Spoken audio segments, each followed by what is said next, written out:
Hi, I'm Chris MacDonald and I'm really interested in industrial strategy. In this latest video on the circular economy, I'm looking at ethical materials. Our global economy faces two major forces for change. The challenge is to decarbonise fast enough to prevent catastrophic global warming, and the solution is in the emerging digital technologies of the fourth industrial revolution. These two unstoppable forces are driving the rapid development and commercialisation of technologies that will reduce oil dependency, but also move the risk of conflict and exploitation to impoverished and unstable countries such as the Democratic Republic of Congo, where valuable resources are to be found. To meet these challenges in a way that is both sustainable and avoids making the mistakes of the past, we need to consider now how we can realise the potential of these technologies and secure the resources through ethical supply chains. It can come as a surprise to learn that the technologies which will enable us to create the green industries of the future are dependent on the highly resource and energy intensive industry of mining, and yet everything has to be made out of something. Consider electric vehicle batteries, for example, where new technology relies significantly on the supply of materials such as copper, graphite, cobalt and lithium.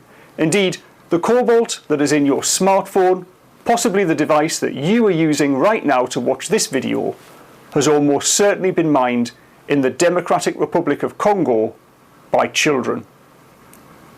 Relying on primary sources of materials risks exploitation of both people and the natural world.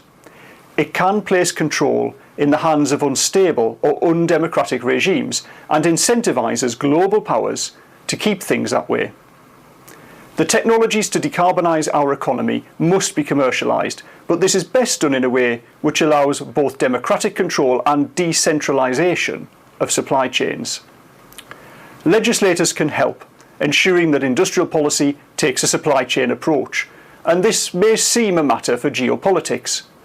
But addressing this supply chain vulnerability requires policymakers, technologists and manufacturers to recognise their interdependency and to take a new approach. I've long argued that we industrialists and manufacturers need to be more concerned with the ethical supply of our materials, as well as our environmental footprint.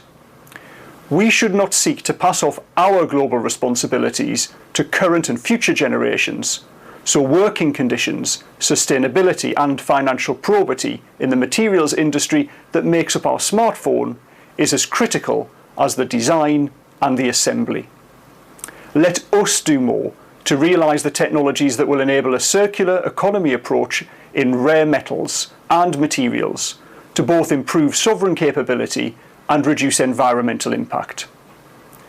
This is a particular area of interest for my own organisation, the Materials Processing Institute, where the circular economy, along with advanced materials, digital technologies and industrial decarbonisation, form our areas of research priority. The circular economy will enable us to both drive up ethical standards in primary extraction and reduce supply chain vulnerability.